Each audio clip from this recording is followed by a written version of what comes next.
Det udspillet, det var oversættelse, og vi fandt på at invitere Ian. Og Ian har jo lavet de her digte til malerier. Og det er vist sådan, du forstår oversættelse, ikke? At du oversætter fra billede til tekst. I var så søde at invitere mig, fordi på den måde I forstod det på. Og det er en oversættelse, ja. Ja, så det er sådan en oversættelse bredt forstået. Vi starter med den bog, du har lavet til Olbinskis polske Olbinskis malerier. Og så holder vi en pause, og så bagefter kommer der Otto Frellos afdelingen. Ja. Godt. Men en mand, der kommer ind. Ja.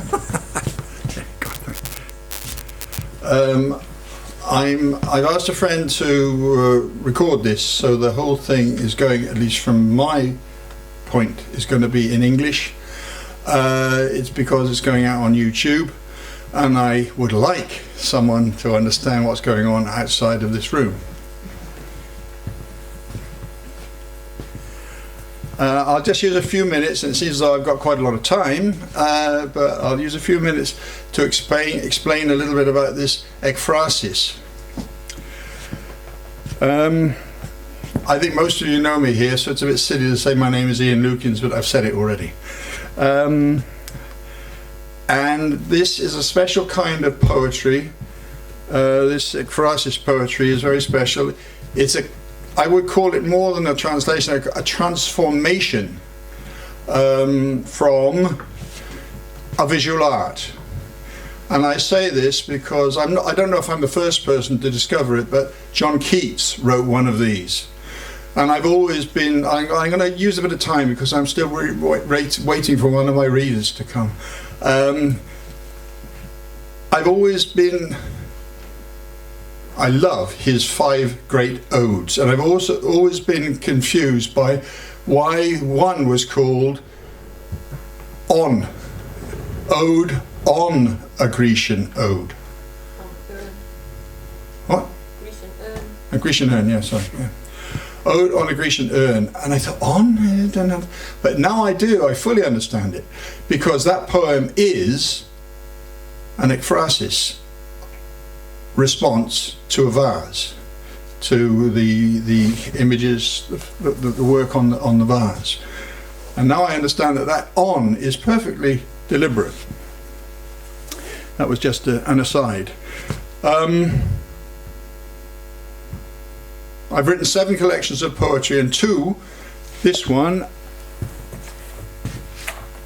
this one was the big one. The big one was first. It's a painter who's still alive called Rafal Olbinskis, a Polish painter. And the other one I'm holding here is a book I got published recently, quite relatively recently, of Otto Frellos paintings. And unfortunately I never met him. He died about 7 years ago.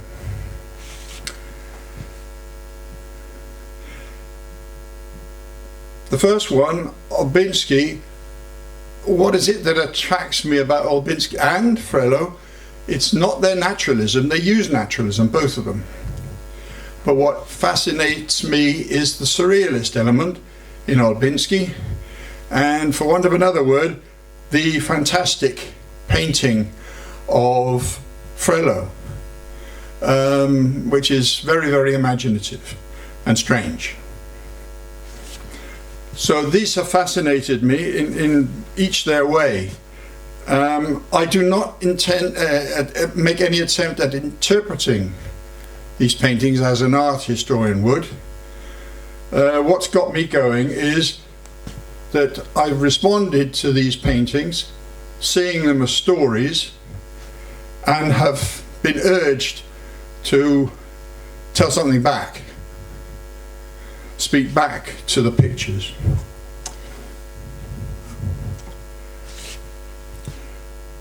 You will see in a minute some paintings, and what I would like you to do is look closely at them. I deliberately have chosen to show you a few paintings before and without any of my responses. This is for you to focus on the style of the painter. you will notice a great difference because of a background. They're both autodidact if you think about it as fine art painters. But the first one, Olbinski, he is a poster painter. And there's a great tradition in Poland of poster painting. And he's done a lot of poster painting and then chose to go on to fine art, to making them into proper paintings, full-blood paintings. In the case of Otto Frellos, he started and worked for a very long time as an illustrator, and a very, very talented illustrator, quite famous illustrator. And what this does is, you'll see, it leads to an amazing amount of depth and detail, whereas Olbinski has got a clear line, the poster painter line he keeps. Whereas, as I said, Frellos, he has so much going on in the paintings that you can use a week looking at one painting. I won't give you that time, but I think you need to realize and see the difference. But they're both fascinating because they've got odd things, strange things, things that disturb and fascinate that I can't not keep thinking about. So that's what got me into dialogue with them.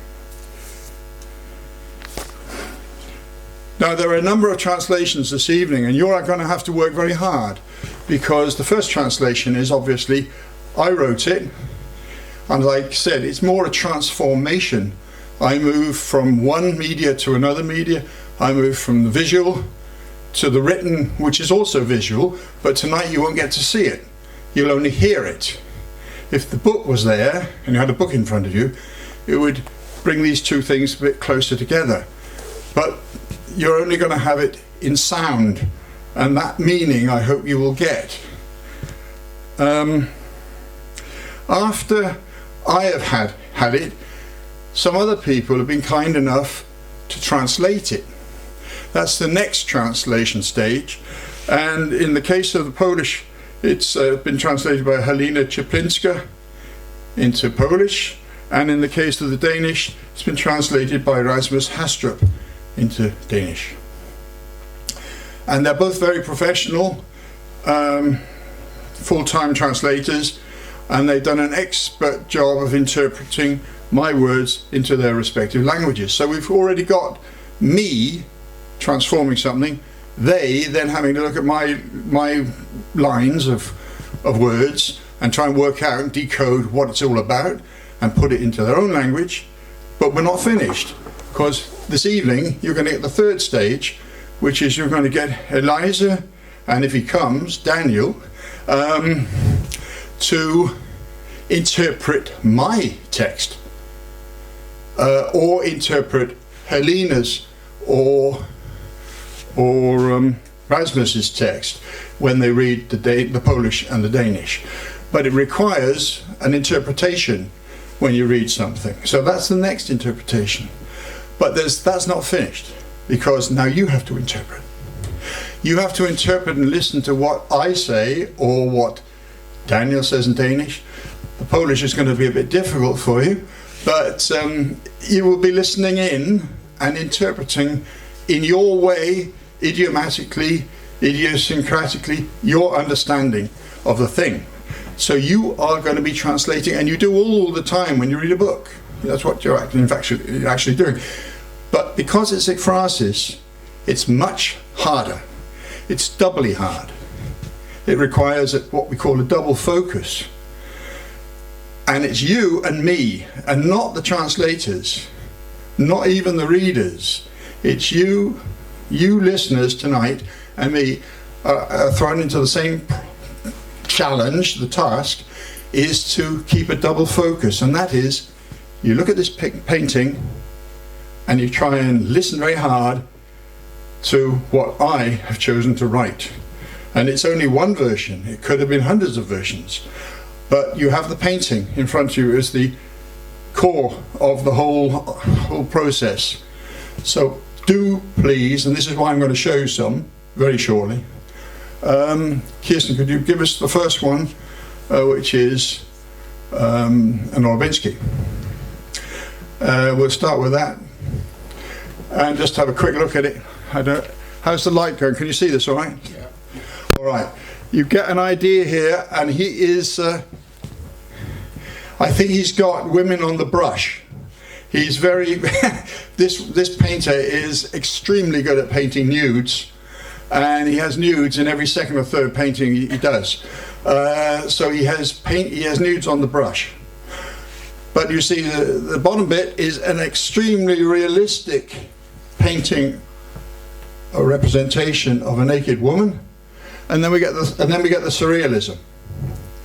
And as I said, the woman's interesting, yes, but it's actually the surrealist stuff, the details in the surrealism, like that blackbird, or what kind of a bird it is, that has lost its beak and got half a scissors in its bill. And what I will say something, because I'm still waiting for the other person. I will extend it. If you notice, that pair of scissors are totally useless, because Olbinski has been sensible enough to realize that he couldn't give the full scissors. He uses the bird's eye as the second half of the scissors. And that kind of detail you need to look for in what seems a relatively straightforward painting. As I say, clear colours, clear lines, but you will always find, and also look at everything, the small details, where the hands are, where these people are standing. This is a completely nuts situation. No man is strong enough to hold up that kind of saucer and balance things on it, other men. So that's what I mean about him. Could I see the next one, please, Kirsten? An example, Frello, and immediately you get the detail. And there's so much detail here. And I'm not going to let you look at it too long, so I'm going to point out something very important. Between the two ladies, you've got Winnie the Pooh and company. The whole of Winnie the Pooh is focused between the two central figures in this painting, and they are the focal point in the painting. And these are two women, but they're not naked. They're fully clothed in the most amazing garments and headgear. All of it totally fascinating. As I said, I'm not going to get over there because I don't want to touch the board. But in the middle, those small figures between them, there you've got Winnie the Pooh, Peter Plous. And then you can start looking all over the place. You've got some gnomes or troll or whatever they are coming up at the ground. They're men probably, or strange creatures coming up, and so on and so forth. Animals going in and out of the door, trees growing out of the windows. What is Mr. Frello thinking about? What is he trying to communicate? He won't tell us. And there's so much here that we could argue for a week about what this painting is about. It's the detail of the illustrator, and it's so perfectly done that you think that the butterflies down the bottom are likely to fly off the paper, off the canvas, because they're so realistic. You're sure they're going to fly in a second. And that's his talent of detail. Right, I think we'll go on now to look at, back to Olbinski, and start with a reading of Olbinski's with Eliza's help. Thank you, Eliza. If you come here in a minute. We're going to get three pictures. Here's the first one. And remember perhaps what the first one looked like with the saucers and the three men. He gets a fantastic perspective into this one. And of course, it's an ammonite or a shell. If you look through it, it's an amazingly well structured piece of work. This that has the perspective and all the reflection, so that it's not a quick piece of work. But Olbinski has painted 7,000 paintings because of the paint he uses and how long it takes to dry and how quick he is. He's able to produce 7,000. Mr. Frello has only produced 82 in heavy oils. So there's another thing to notice. Could we take the next one, please? This one, again, you've got someone looked like the butler, but it was actually a blackbird again. The next one, which is my absolute favourite, and notice please, ladies and gentlemen, there is no nude on this one. The detail here of this fantastic skeletal bird that looks like a tree is amazing. So he has spent the time putting a bit along the lines of Frello. This picture is very, very detailed with lots of detail in the body of the bird. And Olbinski is fantastic at using the colour blue. This was called, what's this one called, Kirsten? You don't remember, I don't mind. It's called Hidden Desire, the object of hidden desire. And one has to ask oneself, is it the moon that's the object of hidden desire, or is it the bird? And so on and so forth. So there are things definitely in an Olbinski you can think long about. Next one, please. Yeah, back to a rather beautiful woman, rather sensual woman, but again, the perspective. Please look at her dress, which is in fact the floor. And what is on the floor going up the dress, and where the flowers are near her breasts. It's an amazingly well composed painting as far as I'm concerned. Right, thank you very much, and now we'll start the readings, and we now jump to the first one. I think he would admit himself, he has actually admitted to me, that he finds René Magritte's painting very inspiring. And this is probably the most Magritte-ish I could choose. But now we'll read.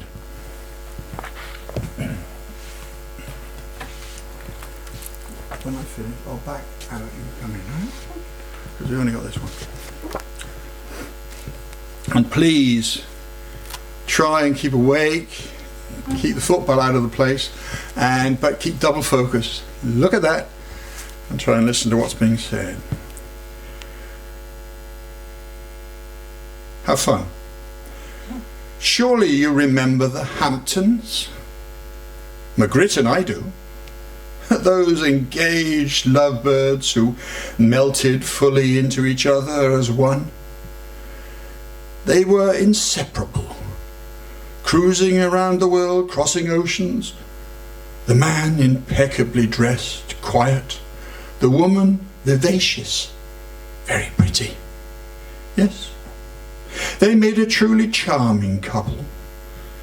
She had the beauty, he had the wealth of New York high society.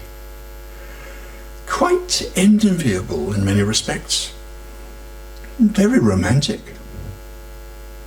Then that tragedy. So awful.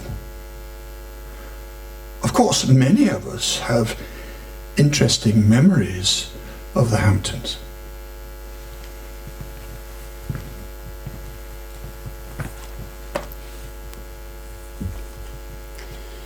Z pewnością pamiętasz Hamptons. Margaret i ja oczywiście, ci zakochani, jak ptaszki w klatce, całkiem wtopieni w siebie, jednością byli, jak papuszki nierozłączki. Rejsowali dookoła świata przez oceany. Mężczyzna, nieskazitelnie ubrany, milczący. Kobieta, pełna życia, bardzo ładna.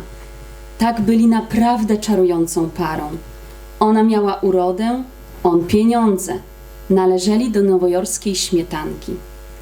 Godne to wszystko pozazdroszczenia.